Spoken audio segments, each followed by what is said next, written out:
So one of the initial pieces of the puzzle that UAA was brought on to develop was community-based participatory research, and this was back in 2019, pre-pandemic. And we introduced this to Alliance members who then workshop questions of readiness, appropriateness, and exploring other ways of activating communities besides CBPR. Through these conversations, it was clear that finding ways to engage smaller communities was particularly important, but that the pursuit of research itself ultimately really needed to be driven by the communities themselves, whether or not, if they wanted to do it or not. So we discussed that participation and engagement could mean very different things for different communities and regions.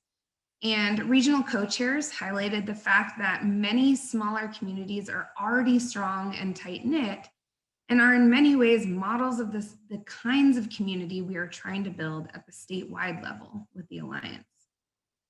Some other major themes that emerged were voice and the historically urban-centric focus on prevention, stereotypes that often get reinforced even within well-intentioned work, and the fact that individual regions and communities are really different.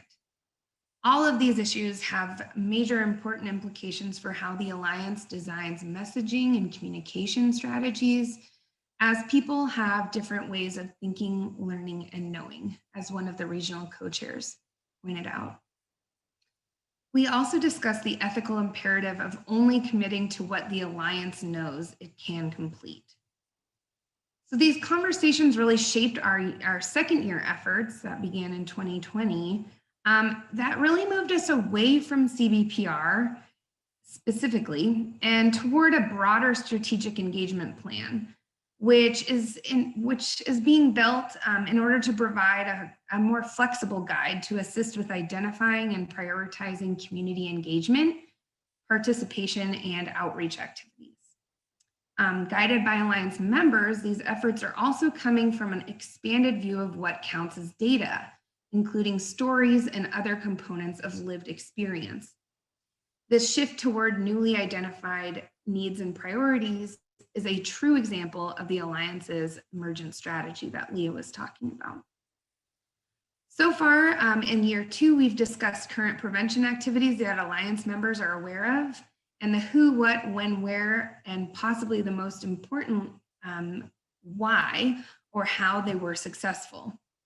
This scan of efforts will be coupled with other contractors' efforts, more in-depth region by region interviews, and desktop inventories of broadly defined prevention efforts in Alaska. And these next steps will require concerted efforts to continuously share, receive, and integrate feedback from communities to generate and sustain and trust and interest and imagine what is possible while working in equitable and reciprocal relationships with each other.